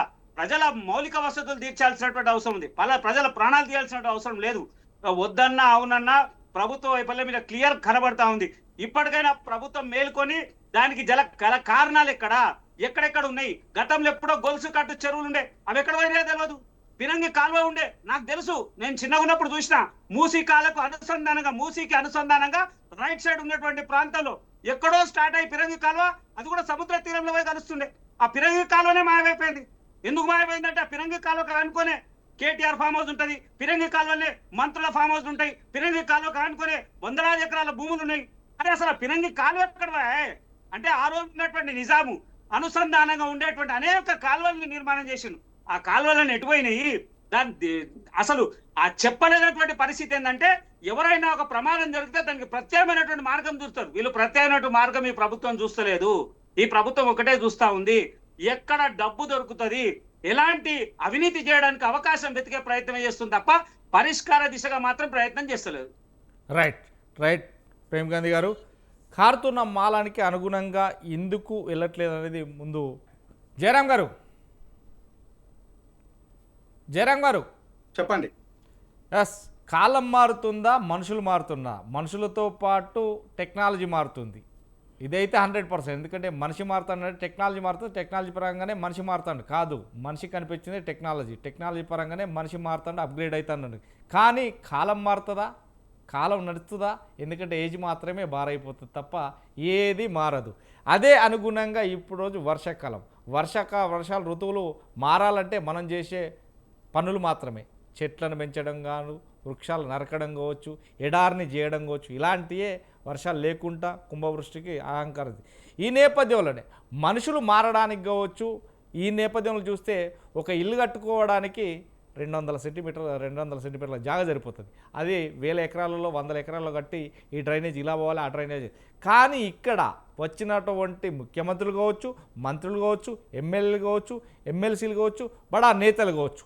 కానీ ఎందుకని ఒక ఫామ్ హౌస్ కట్టినా, ఒక బిల్డింగ్ కట్టినా, ఇదంతా అభివృద్ధి చెందుతున్నా కానీ వచ్చే నీరు దాని దారి దానికి ఇవ్వాల్సిన పోయి దాని దారికి అడ్డు పెడదామంటే ఇలానే పరిస్థితులు ఏర్పడతాయి కదా. ఇలా చూడొచ్చు. మారుతున్న టెక్నాలజీ పరంగా మనిషి మనుగడ సాధ్యమవుతుందా? ఇప్పుడు technology is different from natural living. Technology అనేదేమో జస్ట్ మన చేతిలో ఉంటుంది, లేకపోతే దానికి ఒక ఇన్స్ట్రుమెంటల్ వాల్యూ పెరుగుతుంటుంది. టెక్నాలజీ అనేది ఉన్నదాన్ని ఇంకా బెటర్గా చేసుకోవటం. ఇప్పుడు కాలువలు ఉన్నాయి, లేకపోతే ఆ పరివాహక ప్రాంతాలు ఉన్నాయి. టెక్నాలజీ పరంగా దాన్ని ఇంకా నీట్గా గొప్పగా చేసుకోవటం. సో మీరు అన్నట్టుగా 200 గజాలు, సెంటీమీటర్లు కాదు, 200 గజాలు ఇల్లు కట్టుకోవాలంటే అనేక పర్మిషన్స్ అడిగే ప్రభుత్వాలు ఈరోజు బావులు, చెరువులు, గొలుసుగట్టు బావిలు ఉండేది, గొలుసుగట్టు చెరువులు ఉండేటివి, అలాంటివి పిరంగి కాలువలు ఉండేటివి, ఇలా చెప్పుకుంటూ పోతూ ఉంటే అనేకం ఉండేటివి ఒకానొక టైం లోపల. ఇది ఒకానొక టైం అని చెప్తున్నాం. ఇప్పుడు ఉన్నాయని చెప్పట్లేదు. ఇది ఇంత వ్యత్యాసం వచ్చేసింది. అంటే అప్పుడు ఉన్న కాలువలు ఇప్పుడు ఎందుకు మాయమైపోతున్నాయి? మాయమవటం వల్ల ప్రజలకు ఉన్న ఈ ఒక్క వరద నీళ్ళ నష్టమే ఉందా అంటే ఎన్ని నష్టాలు అంటే అనేక నష్టాలు ఉన్నాయి. వాళ్ళకు సహజ జీవన లోపల డైలీగా వాళ్ళు జీవించడానికి అనేక కష్టాలు, నష్టాలు. మీకు నెంబర్ 1, ఈరోజు వాటర్ అనేది కాలువల ద్వారా ఫ్లో అవుతూ వెళ్ళిపోవాలి, ఎక్కడ స్టాగ్నెట్ కాకూడదు. మీరు ఎగ్జాంపుల్గా మన ఇంట్లో కనుక ఒక చెంబు కానీ, లేకపోతే ఒక గిన్నె కానీ, లేకపోతే ఒక బకెట కానీ దాంట్లో వాటర్ స్టాగ్నేట్ అవుతే వితిన్ 24 hours లోపల అందులో దోమలు వచ్చి చేరుతవి, ఈగలు వస్తవి. దాంతో భయంకరమైన జబ్బులు వస్తాయి. అంటే డెంగ్యూ, మలేరియా, టైఫాయిడ్, కలరా ఇలాంటి అనేక రకమైన జబ్బులు వస్తాయి. అంటే ఈ జబ్బులు అనేటివి ఒకవేళ వాటర్ మనకు కనిపించేది ఓన్లీ వాటరే, వాటర్ స్టాగ్నెట్నే చూస్తున్నాం. ఈ వాటర్ స్టాగ్నెట్తోని ఇంత పెద్ద ప్రాబ్లమ్స్ వస్తాయి. సహజంగా ఒక మనిషికి ఒక జబ్బు వస్తే ఈరోజు ఎంత లేకున్నా కూడా ఒక హాస్పిటల్ అంటే ₹1,00,000 ఖర్చు వస్తుందండి. ₹1,00,000 ఖర్చు వస్తుంది. ఈ ₹1,00,000 ఖర్చు ఈరోజు మన దగ్గర ఉన్న జనాభా లోపల ఎంత పెద్ద నష్టాన్ని చూపిస్తుందో ఒకసారి చూడండి. ఈరోజు హైదరాబాద్ నగరం లోపల జీవించిన వాళ్ళు సంవత్సరానికి ఒకసారైనా వాళ్ళు హాస్పిటలైజ్ అవుతారు. ఇది ఇది ఇది చాలా పెద్ద నష్టం. ఇది అంటే వాళ్ళకి ఆర్థిక స్తోమత ఉండేవాళ్ళు, లేని వాళ్ళు. సరే, ఆర్థిక స్తోమత ఉండేవాళ్ళు అంటే అది వేరే విషయం. మరి లేని వాళ్ళ పరిస్థితి అంటే ప్రాణాలను వదులుకోవాల్సిందే. ఒకవేళ ఆ ఇంటి పెద్ద వెళ్ళిపోతే మరి మిగతా ఆ కుటుంబం మీద, ఆ కుటుంబం తన మీద ఆధారపడిన 2 బిడ్డలు, భార్య, తల్లిదండ్రులు ఉంటే వాళ్ళ పరిస్థితి ఏంది? అగమ్య గోచరంగా మారిపోతుంటది. అంటే ఇంత పెద్ద ప్రమాదం ఉన్నా కూడా ఈరోజు రాజకీయ నాయకులకు అవేమీ కనిపించటం లేదు. సరే, ఈ నష్టాలన్నీ ఉన్నాయి, ఈ వర్షాలు వస్తున్నాయి, హాస్పిటల్లన్నా బాగు చేస్తారంటే మురికాల్వల పక్కనే హాస్పిటల్స్. ఈరోజు గవర్నమెంట్ హాస్పిటల్స్కి ఏ మాత్రము ప్రజలు పోవాలన్నా కూడా ధైర్యం చేసి పోలేకపోతున్నారు. ఎందుకు? ప్రభుత్వ హాస్పిటల్ అంత పెద్ద ఇన్ఫ్రాస్ట్రక్చర్ ఉన్నది, సూపర్ స్పెషాలిటీ డాక్టర్స్ ఉంటారు, స్పెషాలిటీ డాక్టర్స్ ఉంటారు, అంత పెద్ద ఇన్ఫ్రాస్ట్రక్చర్ ఉంటుంది. మీరు ప్రజల్ని ప్రభుత్వ హాస్పిటల్కు ధైర్యంగా ఎందుకు తీసుకురాలేకపోతున్నారు? గత్యంతరం లేని పరిస్థితుల్లోనే హాస్పిటల్కి వస్తున్నారు తప్ప ఈరోజు లేదు నేను ధైర్యంగా హాస్పిటల్ పోతే నేను బాగుపడతాను అనేవాళ్ళు ఎంతమంది వెళ్తున్నారండి ఈరోజు? అది అది అది అది నష్టం కాదా? అంటే ఈరోజు సహజంగా వచ్చే నీళ్ళని మనము స్టాగ్నేట్ అవ్వటం వల్ల ఈరోజు కాలువలుగాను కాలువల్లాగా పోవటం వల్ల వాటిని బ్లాక్ చేయటం వల్ల ఇది కదా ప్రమాదము. మరి ఈ ప్రమాదాన్ని గురించి ప్రభుత్వము ఎలాంటి చర్యలు తీసుకుంటుంది? రోడ్లు, మీకు రోడ్లు అంటారా? ఇక చెప్పాల్సిన పని లేదు. ఇవి రోడ్లో నేను కొన్ని ఏరియాస్ చెప్తానండి. నేను ఈరోజు చాలా ఏరియాస్ తిరిగాను. జవహర్ నగర్, బాలాజీ నగర్ ఒకసారి రోడ్లు చూడండి. ఆ కనెక్టివిటీ కౌకూర్ నుంచి కనెక్టివిటీ రోడ్డు చూడండి. అల్వా రోడ్డు చూడండి. మాదాపూర్ రోడ్డు చూడండి. అక్కడ దాకా ఎందుకండి, మాదాపూర్ రోడ్డు చూడండి. మాదాపూర్ 100 ఫీట్ రోడ్ చూడండి ఎంత దరిద్రంగా ఉందో. ఒకప్పుడు 100 ఫీట్ రోడ్ అంటే ఎంత సుందరంగా అనిపించేది, ఇప్పుడు ఎంత అసహ్యంగా ఉందో ఒకసారి చూడండి. అంటే ఈరోజు మీకు ఎక్కడ పోయినా కూడా జూబ్లీహిల్స్, బంజారాహిల్స్ ఆ ఏరియా లోపల స్లమ్లను చూడండి, అక్కడ ఎంత భయంకరంగా ఉందో. అంటే హైదరాబాద్ ఇక్కడ అక్కడ అనేది ఏమి లేదు. ఈరోజు హైదరాబాద్ను విశ్వనగరంగా చెప్పే రాజకీయ నాయకుల పుణ్యమా అంటూ వాళ్ళు చెప్పడానికి విశ్వనగరం, కానీ రాజకీయ నాయకుల పుణ్యమా అంటూ ఈరోజు మురికి నగరంగా మారిపోయింది. ఈ మురికికి ప్రధాన కారకులు ఎవరంటే రాజకీయ నాయకులే, ప్రభుత్వాలే, పాలకులు మాత్రమే. పాలకులు అనేవాళ్ళు నేను ఎప్పుడు చెప్తున్నాను కదా, వీళ్ళు వాళ్ళని తేడా లేదు. ఈ పాపం పాలించిన ప్రతి ఒక్కడికి ఈ పాపం తగులుతుంది. పాలించిన ప్రతి ఒక్కరికి ఈ పాపంలో భాగం ఉన్నది. ఈరోజు మీరు నిజంగా కనుక మీరు ఆ చిత్తశుద్ధి ఉన్నట్టు అయితే దాని కనెక్టివిటీ ఉన్న మీరు మిగతా వాటిని ఎందుకు బాగు చేయటం లేదు? స్కూళ్ళను బాగు చేయరు, హాస్పిటల్లను బాగు చేయరు, రోడ్లను బాగు చేయరు, కరెంటును స్తంభాలను బాగు చేయరు, ఏది బాగు చేయరు. వచ్చే వరద వచ్చింది, వరద మీద ఉంది, హైడ్రా ఒకటి దొరుకుతుంది అంటే ఇప్పుడంటే హైడ్రా ఉంది అనుకోండి, ఒక డ్రామా క్రియేట్ చేయటం. ఆ డ్రామాతో ఎవరికి ఉపయోగం? ఇది నాయకుల ఇళ్లల్లో ఇలాంటి ప్రాబ్లమ్స్ వస్తే, నాయకుల ఇళ్లకు ఇలాంటి ప్రాబ్లం వస్తే ఇలానే ఉంటుందా? నాయకుల ఇళ్లకు కనుక ఇదే వరద పోటు ఉండేసి ఒక గోడలు కూలిపోయి ఇంట్లోకి నీళ్లు పోయి మీ పిల్లలు మీ భార్య బిడ్డలకు కనుక రోగాలు వచ్చేసి హాస్పిటల్లో పడి ఉంటే ఇలానే ఉంటుందా సిచ్యువేషన్? రైట్. అంటే ఈరోజు మిమ్మల్ని ప్రశ్నిస్తే దానికి ఆన్సర్ లేదు, మీరు మాత్రము విపరీతంగా డ్రామాలు ప్లే చేయొచ్చు.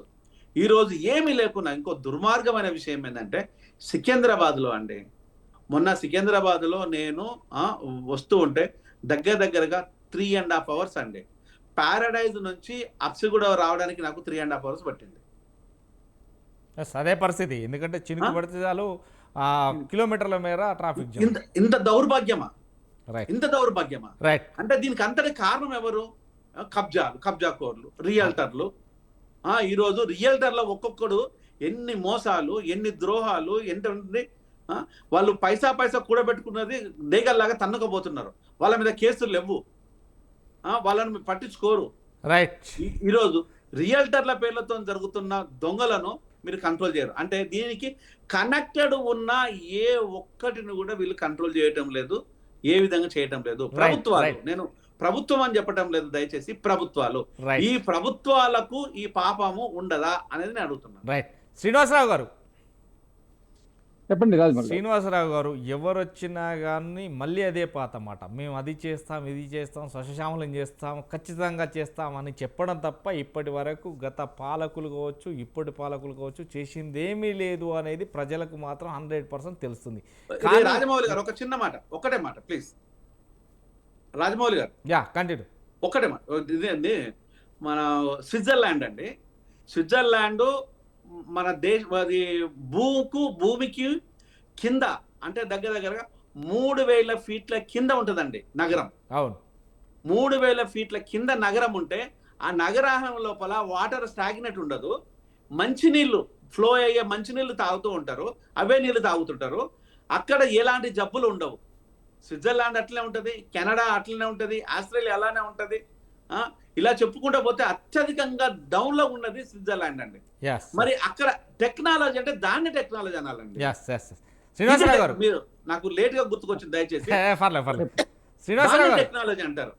శ్రీనివాసరావు గారు చెప్పండి. ఎలా చూడొచ్చు అంటే ఎప్పటికీ పేదవారి బతుకంతేనా? ఎందుకంటే ఉన్నత స్థానంలో ఉన్నత వ్యక్తిని ఒక్కసారి మీ కట్టుబట్టలతో బయటికి రండి అంటే వరాగలుగుతాడా? ఎందుకని ఈ పేద ప్రజలను కట్టుబట్టలతో బయటికి తీసుకువెళ్లాల్సిన పరిస్థితి ఏర్పడుతుంది ఈ రోజులలో? గతంలో కావచ్చు, ఇప్పుడు కావచ్చు. అంటే 1908లో అని చెప్పడం జరిగింది. అప్పటికైతే నేనే పుట్టలేదు, మా తండ్రి గారు ఎవరు పుట్టలేదు. మరి ఇక్కడ ఉన్న వాళ్ళు ఎవరు పుట్టలేదు. ఈ నేపథ్యంలోనే ఇప్పుడు ఎందుకు మనం చూడాల్సి వస్తుంది? ముందు మా భవిష్యత్ తరాలు అంటే మా పిల్లలు గతులు ఉండే ఇలా ఉండే హైదరాబాద్ అంటే మహానగరం, అప్పుడు రాజులు వెళ్ళిండ్రు, ఇప్పుడు వాళ్ళు వెళ్ళిండ్రు, అప్పుడు కేసీఆర్ వెళ్ళిండ్రు, ఇప్పుడు రేవంత్ రెడ్డి వెళ్తున్నారు, ఇది అని చెప్పుకునే పరిస్థితి ఎప్పుడు వస్తుంది? కానీ వాది మంచికి మాత్రమే, చెడుకు చెప్పుకోవాల్సిన అవసరం ఎందుకు వస్తుంది? ఇక్కడ మన బీఆర్ఎస్ మిత్రులు, బీజేపీ మిత్రులు వీరందరూ కూడా మాట్లాడుతూ మొదలు మా పార్టీ మీద, మా ప్రభుత్వం మీద కొన్ని అభియోగాలు చేసిండ్రు. దాని ముందు నేను వివరణ ఇచ్చినాక మీ ప్రశ్నకు సమాధానం ఇస్తారు 2 నిమిషాలు. మొట్టమొదలుగా అక్కడ 2 ఉస్మాన్ సాగర్, హిమాయత్ సాగర్ గేట్లు ఎత్తేటప్పుడు అంతకుముందు నుంచి ఇన్ఫ్లో ఎంత, దాన్ని బట్టి ఎందుకు మొదలు వదలలేదు, ఈ రోజే ఒక్కసారి వదలడం వల్ల ఇక్కడంతా కూడా నీరు వచ్చిందని చెప్పిండ్రు. అయితే ఇప్పుడు ఈ సంవత్సరం చూస్తున్నటువంటి వర్షాలు క్లౌడ్ బ్రస్టర్స్ అనేది ఒక మన దగ్గరే కాదు, దేశంలో అనేక ప్రాంతాల్లో వస్తుంది. హిమాచల్ ప్రదేశ్లో జరుగుతుంది, రాజస్థాన్లో జరుగుతాయి, ఇక్కడ మన మధ్యప్రదేశ్లో జరిగింది, అనేక వెస్ట్ బెంగాల్లో జరుగుతుంది, ఒరిస్సాలో జరిగింది. దేశంలోని వివిధ ప్రాంతాల్లో క్లౌడ్ బ్రస్టర్స్ అనేటివి ఈ సంవత్సరమే దీని యొక్కది ఎక్కువ ప్రాముఖ్యత కనబడ్డది. అంతకుముందు పెద్ద భారీ వర్షాలు పడ్డా, ప్రకృతి వైపరీత్యాలు వచ్చినా ఇంత విపరీతమైనటువంటి వర్షపాతము ఎట్ ఏ టైం నమోదు కావడం అనేది ఇంతకుముందు ఎప్పుడు కూడా కని విని ఎరగనటువంటి పరిస్థితి. దీంట్లో ముఖ్యంగా 2 రోజుల క్రితము వాతావరణ సూచనలు ఇచ్చిన మేరకు కావలసిన అన్ని జాగ్రత్తలు, దానికి కావాల్సిన అలర్ట్స్ అన్ని చేస్తూనే ఉన్నారు.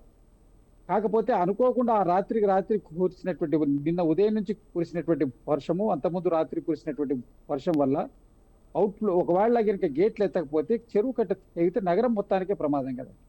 ఏదన్నా ఒక చెరువు కట్ట బ్రేక్ అయితే ఎంత పెద్ద ప్రమాదం అవుద్ది. అది అనుకోకుండా ఒక 10-12 అవర్స్ లోపల జరిగినటువంటి పరిణామం. దాన్ని మనం కేవలము రాజకీయంగా తప్పుదోవ చేయడం కోసం అనాల్సినటువంటి కార్యక్రమం కాదండి. ఇద్దరు మిత్రులకు కూడా తర్వాత ఇంకొక విషయం ఏంటంటే, మీరు అడిగినారు కదా దీని పరిస్థితి ఎప్పటికి మంచి రోజులు వస్తాయని. అందరికీ కూడా నగరం బాగా కావాలన్నటువంటి, ఇప్పుడు వారు జయరామ్ గారు చెప్పుకుంటూ స్విట్జర్లాండ్ గురించి, కెనడా గురించి అక్కడ చెప్తున్నారు. డెవలప్మెంట్ ఆస్పెక్ట్స్ లో జరుగుతున్నప్పుడు నేచర్కి ఇంపార్టెంట్ ఇవ్వడం అనేది చాలా ఇంపార్టెంట్ అండి. ఫస్ట్ మనం ఇక్కడ ఇండియాలో జరిగేటువంటి, మన దగ్గర జరిగే ఫస్ట్ కారణం నేచర్ని డ్యామేజ్ చేసుకుంటూ మనం డెవలప్మెంట్ చేస్తాం. దాంట్లో భాగంగా జరిగినవే ఈ ఆక్రమణలే కానివ్వండి, ఈ యొక్క చెరువులు, కుంటలు, కిరంగి కాలువలు అన్ని కూడా మనం మాయం చేయడం. ఇది ఒక్కళ్ళ పొరపాటు కాదు, దీంట్లో అన్ని ప్రభుత్వాల యొక్క భాగస్వామ్యం ఉందనడానికి ఇది అంటే శ్రీనివాసరావు గారు అన్ని ప్రభుత్వాల భాగస్వాములు ఉన్నారు అంటారు. కానీ అంటే అందరు చేసుకుంటూ పోయే పనే మనం కూడా చేయాలా? మార్పు అనేది లేదా? మార్పు కోసమే అండి రేవంత్ రెడ్డి గారు. మీరు ఇక్కడ వారు ఇంతకుముందు ఇంకొక పెద్ద అభియోగం చేసినారు, దాన్ని ఎట్లా వాళ్ళు ఖాళీ చేయడం కోసం వరదలు కావాలని వదిలిందని. ఈ కుట్ర ఇవి మాట్లాడకూడదండి, చాలా పొరపాటు. ప్రజలు ఇబ్బందుల్లో ఉన్నప్పుడు వాళ్ళ భయభ్రాంతులను చేయడానికి, ప్రజలను రెచ్చగొట్టడానికి ఇలాంటి మాటలు మాట్లాడొద్దండి. ఎవరు కూడా ప్రాణ నష్టం జరగాని వరదలు నీళ్లు వదులుతారండి? మీరు తీసుకోండి, దానికి కావాల్సిన అథెంటిక్ ఇన్ఫర్మేషన్ తీసుకోండి. అవుట్ఫ్లో ఎంత, ఇన్ఫ్లో ఎంత, ఎందుకు వదలాల్సి వచ్చింది, దాని సరైన వివరణ అక్కడ కావాల్సినటువంటి దాని అప్రాప్రియేట్ అథారిటీ ఇస్తారు.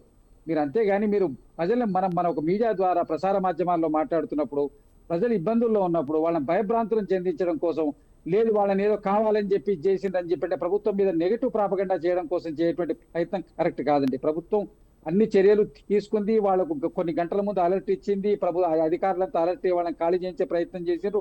మీరు ఇన్నిసార్లు చెప్తున్నట్టు కట్టుబట్టలతో బయటకు తీసుకుపోయి ఇంట్లో ఉన్న సామాన్లన్నీ వదిలేసి వెళ్ళారు. చాలా దయనీయమైనటువంటి పరిస్థితి, కాదనేది లేదు.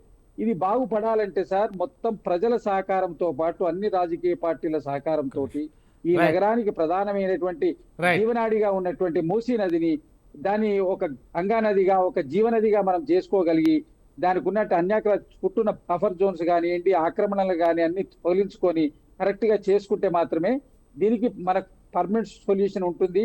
ఈ ప్రభుత్వంలో జరిగిందనేటువంటి ఖ్యాతి కాంగ్రెస్ ప్రభుత్వానికి కూడా వస్తుంది. ఆ ప్రయత్నంగానే ఉన్నది. అందరూ కూడా సహకరించాలి. ఎందుకంటే ప్రేమ్ గాంధీ గారు టైం లేదు, ఒక్క నిమిషం. నేను ఏమంటున్నా సార్, ఏదేమన్నా కానీ ప్రభుత్వం తీసుకున్నటువంటి నిర్ణయాన్ని అందరూ స్వాగతిస్తుంది అంటే ఏమాత్రం సందేహం లేదు. ప్రజల్ని మమేకం చేయాల్సినటువంటి బాధ్యత ఉంది. మనం అని పదే పదే అది ఇది అని మాట్లాడి సమస్యలు వచ్చినప్పుడే దాని గురించి ఆచరించే బదులు అసలు దానికి సంబంధించినటువంటి ప్రణాళిక ఏం చేయాల్సినటువంటి అవసరం ఉంది. ఒక 4 విషయాల ముందడుగు వేసారనుకో తప్పకుండా జరిగిపోతుంది. ముందు ప్రజల్ని చైతన్యం చేయాల్సినటువంటి అవసరం ఉంది. మీరు లోతట్టు ప్రాంతంలో ఉంది, గతంలో జరిగినటువంటి సంఘటనలు, రేపు భవిష్యత్తులో జరిగేటువంటి Yes, తప్పకుండా అంటే ముందస్తు చర్య ఖచ్చితంగా అంటే ఇన్ఫ్లో ఎంత ఉంది, అవుట్ఫ్లో ఎంత కావాలని చూసుకొని ముందస్తు చర్యలు భాగంగా చేయాలి. Yes, okay. పల్లెపాక యాదగిరి గారు, టైం లేదండి, ఒక్క నిమిషం. అదేనండి, ఇప్పుడు కాంగ్రెస్ సోదరుడు చెప్తుండు కదా, ఇప్పుడు ఊరికే ప్రభుత్వం మీద అబండాలు వేయొద్దు అంటే మేము చెప్పేది అదే, అబండాలు కాదండి. ముందుగా వాతావరణ శాఖ 2 రోజుల ముందే హెచ్చరిస్తుంది కాబట్టి అక్కడ ఉన్నటువంటి బ్యాలెన్సింగ్ చెరువులను ముందుగా అందులో ఉన్న వాటర్ ను మూసీలకు వదిలి అక్కడ కొంత ఖాళీ అయిన తర్వాత అక్కడ నీళ్లు స్టోరేజ్ చేసుకున్నాక మెల్లమెల్లగా వదిలితే ఇంత మూసి ఉధృతంగా ఉండకపోతుండే అనేది మేము చెప్తున్నాము. ఏముందండి ఇప్పుడు ఆయన ఏం లేదు, మూసి ప్రక్షాళన పేరు మీద 1,50,000 కోట్ల రూపాయలు. ఏది ఏమైనా కానీ ఇలాంటి సంఘటనలు పునరావృతం కాకుండా చూసుకుంటామని తెలంగాణ ప్రభుత్వం మరొకసారి కూడా గట్టిగానే అధికారులకు హెచ్చరించింది. ఎప్పటికప్పుడు మూసీ నది ప్రవాహక ప్రాంతాల్లో ఉన్నటువంటి జనాన్ని తరలించాలి, ఎక్కువరికి కూడా చిన్న అపాయం జరగకుండా చూడాల్సిన బాధ్యత అధికారులపైన ఉందంటూ కూడా సీఎం రేవంత్ రెడ్డి చెప్పారు. ఇటు మూసీ నది ప్రవాహక ప్రాంతంలో ఉన్న వ్యక్తులందరికీ కూడా తోడ్పాటు అధికారులు కూడా ముందు జాగ్రత్త చర్యలు వాళ్ళకి తీసుకువెళ్ళడం జరిగింది. వాళ్ళకి ఆహార పొట్లాలు కావచ్చు ప్రతి ఒక్కటి కూడా సమకూరుస్తామని అధికారులు చెప్తున్నారు. ఏది ఏమైనప్పటికీ మాత్రం 1908లో జరిగిన సంఘటన మరొక్కసారి ఈరోజు పునరావృతమైంది. ఇలాంటి సంఘటనలు మరొక్కసారి జరగకుండా చూడాల్సింది ప్రభుత్వం మీద ఖచ్చితంగా బాధ్యత ఉంటుందని స్వతంత్ర న్యూస్ తెలుపుతుంది. ఈ నేపథ్యంలోనే ఇలాంటి సంఘటనలు మరెప్పుడు కూడా జరగకూడదని చూడాల్సిన బాధ్యత ప్రతి ఒక్కరిపైన కూడా ఉంది అనేది కూడా స్వతంత్ర న్యూస్ మరొక్కసారి తెలుపుతుంది. థ్యాంక్ యూ వెరీ మచ్ అండి. ఈరోజు బిట్కామ్లో పాల్గొన్నటువంటి అధికారులు జయరామ్ గారికి, కుష్మ శ్రీనివాసరావు గారికి, మల్లెపాక యాదగిరి గారికి, ప్రేమ్ గాంధీ గారు, థ్యాంక్ యూ వెరీ మచ్ అండి. మరో బిట్కామ్తో మళ్ళీ కలుద్దాం. Thank you very much. చూస్తూనే ఉండే స్వతంత్ర.